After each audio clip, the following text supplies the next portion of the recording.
কাহিনীটা শুরু হয় কিছু লোককে দিয়ে যাদেরকে অমানসিকভাবে টর্চার করা হচ্ছিল। এক লোক গরম পানি তাদের গায়ে ঢেলে দেয়, যার কারণে তাদের চামড়া ঝলসে যায়। কয়েকজনকে তো তারা জ্যান্ত জ্বালিয়ে দেয়, আর কয়েকজনকে তো ঘন্টার পর ঘন্টা পানিতে ডুবিয়ে মেরে ফেলা হয়। ক্রিস্তোবো ফেরেরা নামের এক ফাদারও তাদের মধ্যে একজন ছিলেন, যাকে এই লোকগুলোর ওপর অত্যাচার হতে দেখতে বাধ্য করা হয়, কারণ তার কথাতেই এই সবাই খ্রিস্টান ধর্ম গ্রহণ করেছিল, আর এর জন্যই তাদের এই শাস্তিটা পেতে হচ্ছিল। 1663 সাল, ওই সময় জাপানিজরা তাদের দেশে কোনো ধর্মকে ছড়াতে দিত না, আর যে কেউ ধর্ম পরিবর্তনের চেষ্টা করলে তাকে মেরে ফেলত। এখন কয়েকজনকে যীশু খ্রিস্টের ছবিতে পা দিয়ে মারাতে বলা হয়। যারা ছবিতে পা রেখেছিল তাদের জীবন বাঁচানো হয়েছিল, কিন্তু যারা তা করেনি তাদের অনেক টর্চার করার পর মেরে ফেলা হয়। এর পরের কিছু বছর পর আমরা আরও 2 ফাদারকে দেখি, যারা ক্রিস্তোবো ফেরেরার ছাত্র। একজন ইতালিয়ান ফাদার তাদের দুজনকে একটি চিঠি দেখান, যেটা ফেরেরা জাপান থেকে পাঠিয়েছিলেন। সেটা পড়ে তারা জানতে পারে যে ফেরেরা জাপানে নিজের ধর্ম পরিবর্তন করে খ্রিস্টান থেকে বৌদ্ধ হয়ে গেছেন। এটা শুনে তারা দুজন বিশ্বাস করতে পারছিল না, কারণ ফেরেরা যিশুর জন্য নিজের জীবনও দিতে পারতেন, কিন্তু কখনও তার ওপর বিশ্বাস হারাতেন না। তারা জাপানে গিয়ে তার সাথে দেখা করতে চায়, কিন্তু সেই ইটালিয়ান ফাদার তাদের যেতে দিতে চান না। তিনি বলেন, ওই জায়গা খ্রিস্টানদের জন্য অনেক বিপজ্জনক, যদি তোমরা দুজন ওখানে যাও তোমাদের সাথেও তাই হবে যা ফাদার ফেরেরার সাথে হয়েছে। কিন্তু তা সত্ত্বেও তারা দুজন সেখানে যাওয়ার জন্য জেদ ধরে। এরপর ফাদার রাজি হয়ে যান। পরের দিন তারা দুজন একজন চাইনিজ লোকের কাছে যায়, যে তাদের বেআইনিভাবে জাপানে নিয়ে যাবে। রাস্তা দেখানোর জন্য তারা নিজেদের সাথে একজন জাপানিজ লোককেও নিয়ে নেয়। এই লোকটার নাম কিচিরো, আর তার পরিবারকেও জাপানিজরা খ্রিস্টান ধর্ম গ্রহণ করার জন্য জ্যান্ত জ্বালিয়ে দিয়েছিল। অনেক দিনের সফরের পর তারা 3 জন জাপানে পৌঁছায়। এরপর কিচিরো সাবধানে পানিতে নামে আর তাদের চুপচাপ তার পিছু আসতে বলে। তার পিছু পিছু চলতে চলতে কিচিরো হঠাৎ করেই কোথাও যেন গায়েব হয়ে যায়। তারা ভাবে যে কিচিরো তাদের সাথে বিশ্বাসঘাতকতা করেছে, কিন্তু ব্যাপারটা তেমন ছিল না। কিছুক্ষণ পর কিছু জাপানিজ লোক মশাল নিয়ে তাদের কাছে আসে আর জানায় যে তারা জাপানে পৌঁছে গেছে। তারা বলে যে এই জায়গাটা আপনাদের জন্য নিরাপদ নয়, আমাদের এখান থেকে চলে যেতে হবে, এর আগেই যে তারা আমাদের দেখে ফেলে। এরপর সেবাস্টিও এবং ফ্রান্সিসকো চুপচাপ তাদের পেছনে হাঁটতে থাকে। একজন বুড়ো লোক তাদের বলে যে এখন এখানে আগের চেয়েও বেশি খ্রিস্টানদের মারা হচ্ছে, এই কারণে আমাদের লুকিয়ে থাকতে হয়।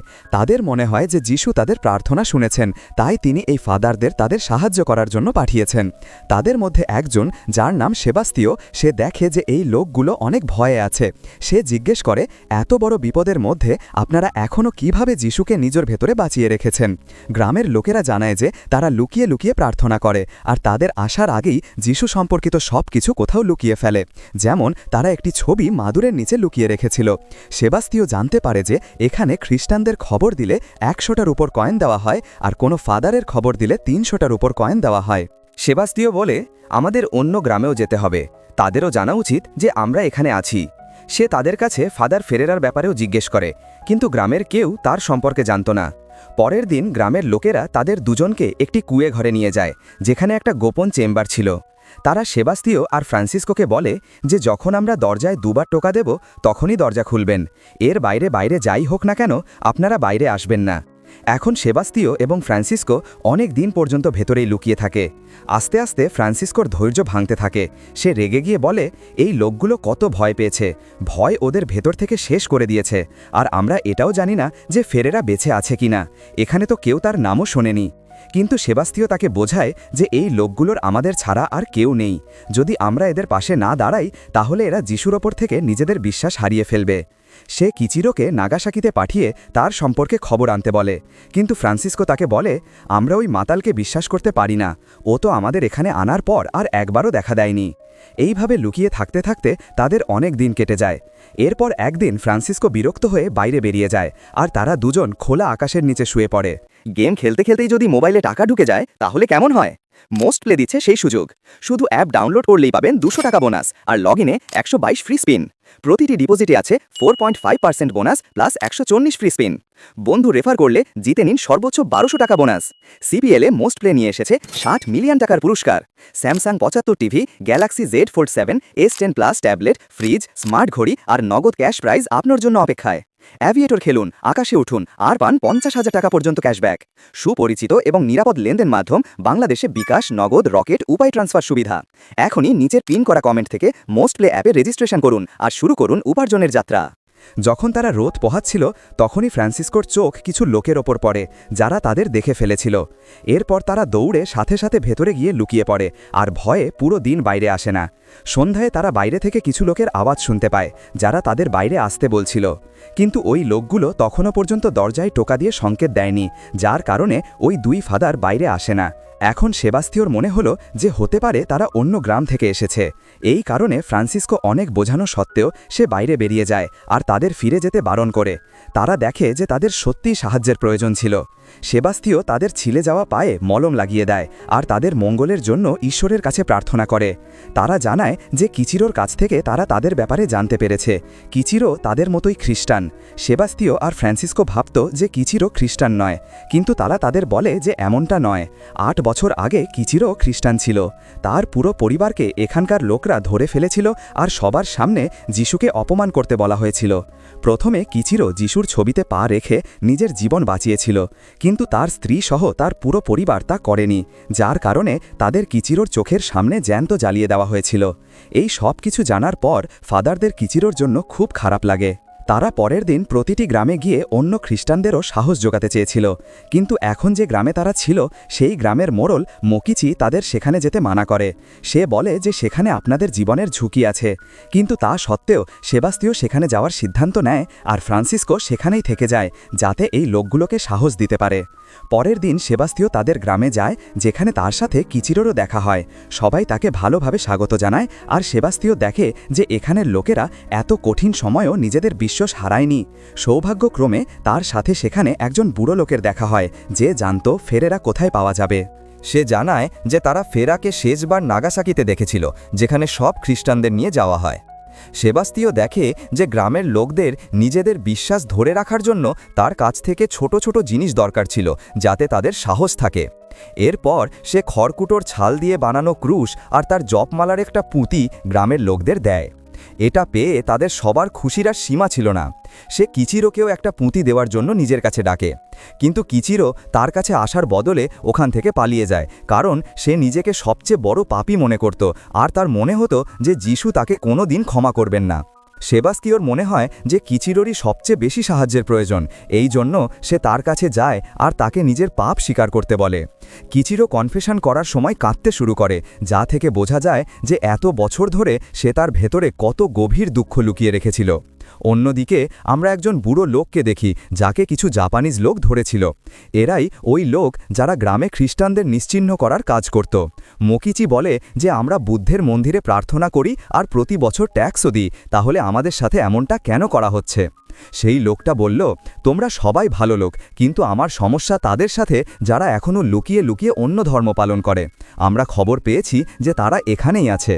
সে তার পকেট থেকে অনেকগুলো রূপোর কয়েন বের করে বলে যে তাদের ব্যাপারে জানাবে তাকে এই কয়েনগুলো পুরস্কার হিসেবে দেওয়া হবে। আর যদি আগামী 3 দিনের মধ্যে কোনো খবর না পাই, তাহলে আমি আরও 3 জনকে আমার সাথে নিয়ে যাব আর তাদের মধ্যে একজন তুমিও হবে। এখন রাতে সবাই আবার একত্রিত হয়। মকিচি বলে যে আমরা নিজেদের জীবন দিয়ে দেব, কিন্তু ফাদারের কিছু হতে দেব না। সেবাস্তিও জানত যে যদি সে এখানে থাকে তাহলে গ্রামের লোকেরা একে একে মারা পড়বে। এই জন্য সে কিচিরোর গ্রামে যাওয়ার সিদ্ধান্ত নেয়, কিন্তু তার গ্রামের কিছু লোক যারা সেখানে উপস্থিত ছিল তারা বলে যে সে যেন এমনটা না করে, কারণ এতে তাদের জীবনও ঝুঁকির মধ্যে পড়তে পারে। আজ না হয় কাল তারা তাদের ঠিক খুঁজে নেবে। কোথায় যাবে তারা? এই কথা নিয়ে সবাই নিজেদের মধ্যে ঝগড়া শুরু করে দেয়। এরপর সেই বুড়ো লোকটা তাদের দুজনকে এই গ্রামেই থেকে যেতে বলে। একজন লোক নিজে থেকে এগিয়ে এসে বলে যে 4 জনকে তারা নিয়ে যাবে, তাদের মধ্যে একজন সেও হবে। এখন শুধু আরেকজনের অভাব ছিল। এরপর সবাই কিচিরোকে নিজেকে উৎসর্গ করার জন্য বলে। কিচিরো প্রথমে মানা করে, কিন্তু শেষে সবার চাপে তাকে রাজি হতে হয়। পরের দিন 2 ফাদারকে নিরাপদ জায়গায় পাঠানোর প্রস্তুতি নেওয়া হয়। মকিচি আর 4 জন লোক নিজেদের জীবন দিতে রাজি ছিল, কিন্তু মকিচি বলে যে যদি তারা এর পরেও গ্রামের লোকেদের না ছাড়ে তাহলে আমরা কি করব?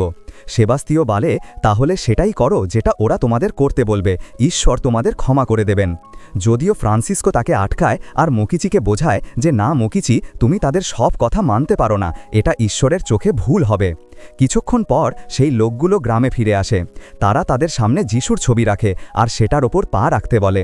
সেই 4 জন গ্রামের লোকেদের নিরাপত্তার জন্য নিজেদের বুকে পাথর রেখে সেই ছবির ওপর পা রেখে দেয়, যদিও এতটুকু তাদের জন্য যথেষ্ট ছিল না। তারা বলে, আমরা দেখেছি যে ছবির ওপর পা রাখার সময় তোমাদের নিঃশ্বাস কত দ্রুত হয়েছিল। এরপর সে একটা ক্রুশ বের করে আর তাতে থুথু ফেলে তাদের প্রমাণ করতে বলে যে তারা খ্রিস্টান নয়। যদিও এবার কিচিরো ছাড়া আর কেউ এমনটা করে না, কারণ সে ভীতু ছিল। সে ক্রুশে থুতু ফেলে দেয় আর যা তাকে বলা হয়েছিল সে সবই করে। এরপর তাকে ছেড়ে দেওয়া হয়। এখন বাকিদের একটা বড় ক্রুশে ঝোলানো হয় আর তাদের সেখানেই মরতে ছেড়ে দেওয়া হয়। সময় যত বাড়তে থাকে সমুদ্রের ঢেউগুলো উপরের দিকে আসতে থাকে। এক সময় ঢেউ এত উঁচু হয়ে যায় যে তার প্রতিটি ধাক্কা তাদের শরীরের ওপর চাবুকের মতো লাগছিল। সবার প্রথমে সেই বুড়ো লোকটা ডুবে মারা যায়। এরপর সেই দ্বিতীয় লোকটাও বেশি সময় ধরে ব্যথা সহ্য করতে না পেরে মারা যায়। শেষে শুধু মকিচি ছিল, যে পরে 4 দিন পর্যন্ত ওখানেই এইভাবে ঝুলে থাকে। তার শরীর ক্ষুধা আর পিপাসায় শক্ত হয়ে গিয়েছিল, যার কারণে সেও মারা যায়। তাদের যেন খ্রিস্টান ধর্ম অনুযায়ী অন্ত্যেষ্টিক্রিয়া না করতে পারে, তাই তারা তার দেহটা জ্বালিয়ে দেয়। আর এই সব কিছু হতে সেবাস্তিও আর ফ্রান্সিসকো নিজের চোখে দেখছিল। সেবাস্তিওর জন্য এটা বেঁচে থাকতে থাকতে নরকের অনুভব করার মতো ছিল। তাকে বলা হয়েছিল যে মানুষের মৃত্যু কখনো বৃথা যায় না।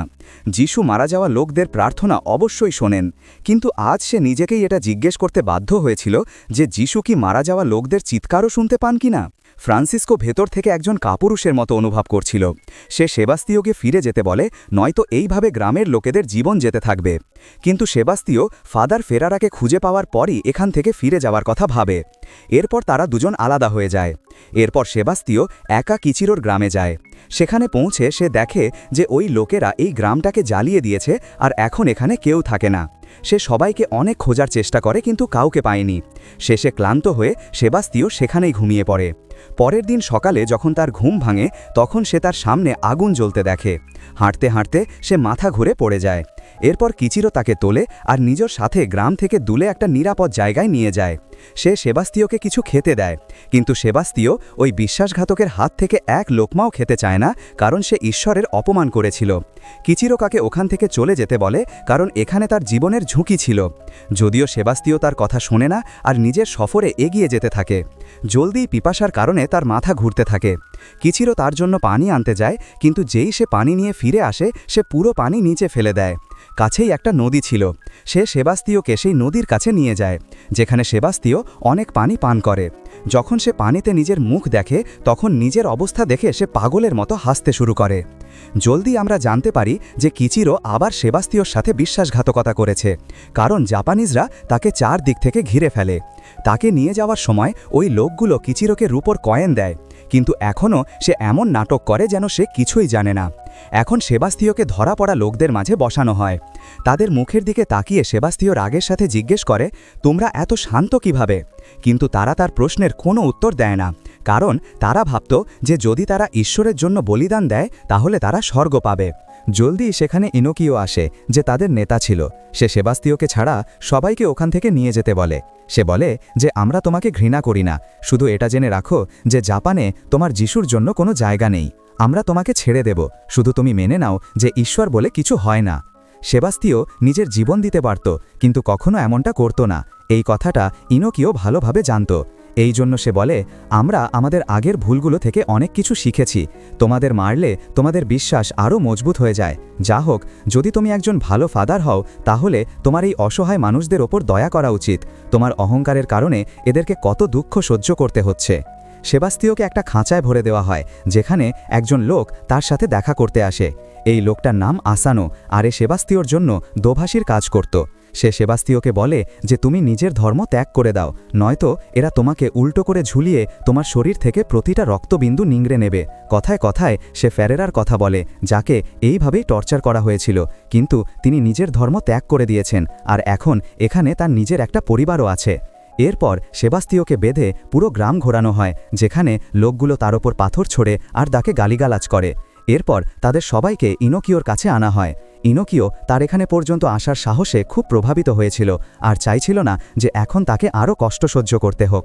সে বলে, যে ধর্মের শিক্ষা তোমরা দাও সেটা হয়তো পর্তুগাল আর স্পেনে সত্যি বলে ধরা হয়, কিন্তু আমরা তোমাদের ধর্মকে ভালোভাবে পড়েছি আর এই সিদ্ধান্তে এসেছি যে এখানে জাপানে এই ধর্ম কোনো কাজে আসে না।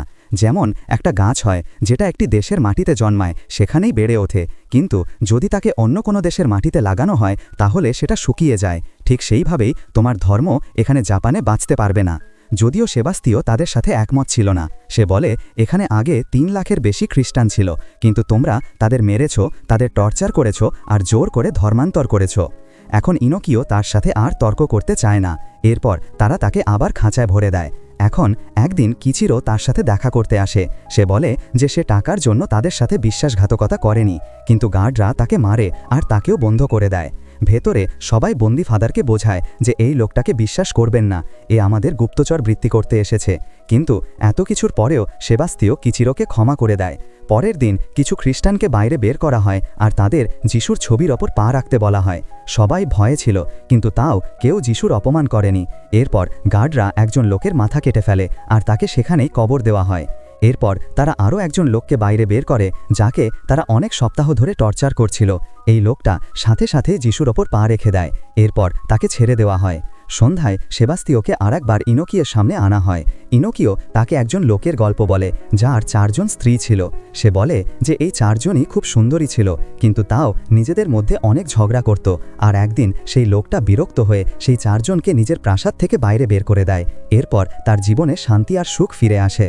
সে সেবাস্তিওর কাছ থেকে পরামর্শ চেয়ে জিজ্ঞেস করে যে তোমার মতে সেই লোকটা কি ঠিক করেছিল কিনা। এর উত্তরে সেবাস্তিও বলে সে ঠিক করেছিল, নিশ্চয়ই সে একজন বুদ্ধিমান লোক ছিল। ইনোকিও বলে, এখন সেই লোকটাকে জাপান মনে করো আর সেই 4 জন স্ত্রীকে ইংল্যান্ড, স্পেন, হল্যান্ড আর পর্তুগাল। যদি আমরা এই দেশগুলোকে একেবারে সেই ঝগড়ুটে স্ত্রীদের মতো এখান থেকে তাড়িয়ে দিতে চাই, তাহলে এতে কি ভুল আছে? 4 জন একসাথে থাকলে শুধু ধ্বংসই আসবে।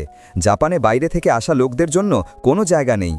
এর পরের দিন সে দেখে যে তারা খ্রিস্টান মেয়েদের জোর করে নিজেদের সাথে নিয়ে যাচ্ছে। কিছুক্ষণ পর তাকেও সাথে চলতে বলা হয়। এরপর তাকে সমুদ্রের কাছে নিয়ে যাওয়া হয়, যেখানে তারা তাকে কিছু দেখাতে চেয়েছিল।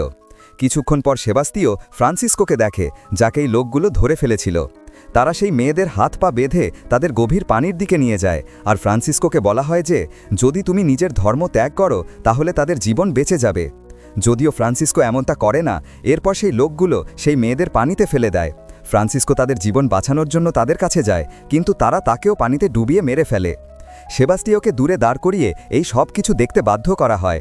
আর যখন সে হাউমাউ করে কাঁদতে শুরু করে, তখন আছানো তাকে বলে, তুমি কেমন ফাদার? তুমি নিজের স্বার্থের জন্যই নিরীহ মানুষগুলোকে মরতে দিচ্ছ? তোমার ভগবান কি এটাই চায়?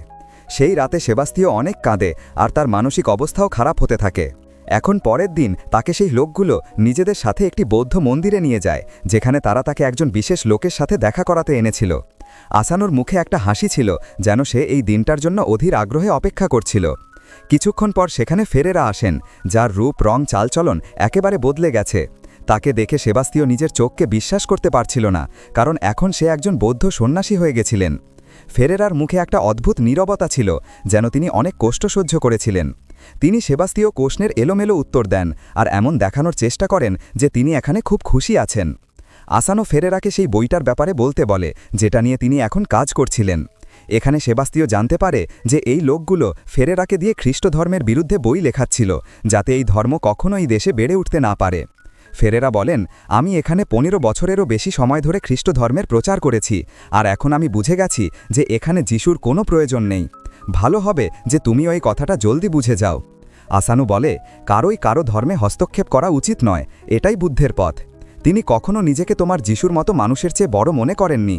যখন ভাগ করার জন্য এত কিছু আছে, তখন কখনো কাউকে জেতার চেষ্টা করা উচিত নয়, যেটা শুধুমাত্র তুমিই করছো। এখন ফেরেরা তাকে বলেন যে যদি তুমি এদের কথা না শোনো, তাহলে এরা তোমার গলার ওপর একটা ছোট করে কাটবে, আর তোমাকে ততক্ষণ পর্যন্ত উল্টো করে ঝোলানো হবে যতক্ষণ পর্যন্ত তোমার শরীর থেকে প্রতিটা রক্তবিন্দু নিচে না পড়ে যায়। এরা আমার সাথেও এটাই করেছিল। একটা ফ্ল্যাশব্যাকে আমরা সেই দিনটা দেখি যখন ফেরেরা যিশুর ছবিতে পা রেখেছিলেন, যেটা তাকে ভেতর থেকে পুরোপুরি ভেঙে দিয়েছিল। যদিও আসানো সেবাস্তিওকে বলে যে তুমি জাপানের শেষ ধর্মযাজক, এই কারণে আমরা তোমার সাথে তেমন কিছু করব না। আমাদের পদ্ধতি এখন একটু বদলে গেছে।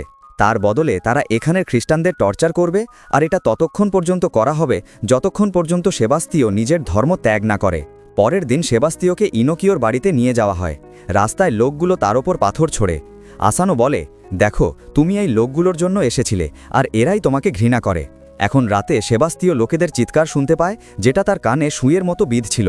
কিছুক্ষণ পর সেখানে ফেরারা আসেন আর বলেন যে এই দেওয়ালে যে শব্দগুলো তুমি দেখছো, এগুলো আমি লিখেছি যখন আমাকেও তোমার জায়গায় এই জেলে রাখা হয়েছিল। তিনি বলেন যে যদি তুমি ঈশ্বরের কাছে প্রার্থনা করতে চাও তাহলে করতে পারো, কিন্তু নিজের চোখ খুলে প্রার্থনা করো। সেবাস্তিও দেখে যে 5 জন খ্রিস্টানকে উল্টো করে ঝুলিয়ে তাদের রক্ত বের করা হচ্ছে, যার কারণে তারা ধীরে ধীরে মৃত্যুর দিকে এগিয়ে যাচ্ছিল। সেবাস্তিও তাদের সবাইকে খ্রিস্টধর্ম ছেড়ে দিতে বলে, কিন্তু ফেরারা তাকে জানায় যে এরা সবাই আগেই এটা করে দিয়েছে। এদের শুধু তোমার কারণে টর্চার করা হচ্ছে, এদের কথা মেনে নাও আর খ্রিস্টধর্ম ত্যাগ করো।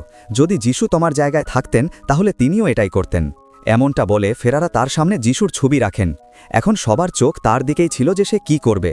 সেবাস্তিও যিশুর দিকে তাকায় আর তার কাছে একটা আওয়াজ আসে, যেন যিশু নিজে বলছেন, আমার উপর পা রেখে দাও। শেষে সেবাস্তিও সাহস ভেগে যায় আর সে তাদের উপর পা রেখে দেয়। তার এমনটা করার সাথে সাথেই আসানো সবাইকে ছেড়ে দেওয়ার নির্দেশ দেয়। এরপর সবাইকে বাইরে বের করে দেওয়া হয়। এখন আমরা সেবাস্তিওকে দেখি যে একজন বৌদ্ধ সন্ন্যাসীর রূপ ধারণ করে নিয়েছে। বাচ্চারা তাকে নিয়ে ঠাট্টা করে, কিন্তু এখন সে কিছু অনুভব করা বন্ধ করে দিয়েছিল। সে জাপানে আসা শেষ ধর্মযাজক ছিল। এরপর চার্চ পরের 250 বছর পর্যন্ত জাপানে কোনো ধর্মযাজককে পাঠায়নি।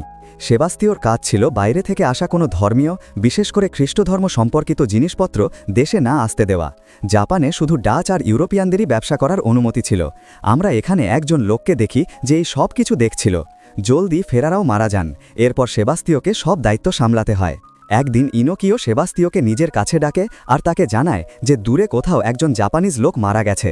তার একজন স্ত্রী, একজন ছেলে আর একজন কাজের লোক আছে। আজ থেকে তুমি জাপানে তার নাম আর তার পরিচয় নিয়ে থাকবে, আর তার স্ত্রী এখন তোমার স্ত্রী। সে এটাও জানায় যে আমরা গ্রামে কিছু খ্রিস্টানকে ছেড়ে দিয়েছি যাতে তোমার ভালো লাগে। এইভাবেই বছর কেটে যায় আর সেবাস্তিও এখন বুড়ো হয়ে গেছে। জাপানিজরা প্রতি কয়েক মাসে তাকে যিশুর ছবির ওপর পা রাখাতো যাতে তার বিশ্বাস আবার ফিরে না আসে। আমরা কিচিরোকে দেখি যে এখনও পর্যন্ত সেবাস্তিওর সঙ্গ ছাড়েনি, যদিও একদিন সে নিজের কাছে একটি ধর্মীয় ছবি রাখার জন্য ধরা পড়ে। এরপর তাকে আর কোনো দিন দেখা যায়নি।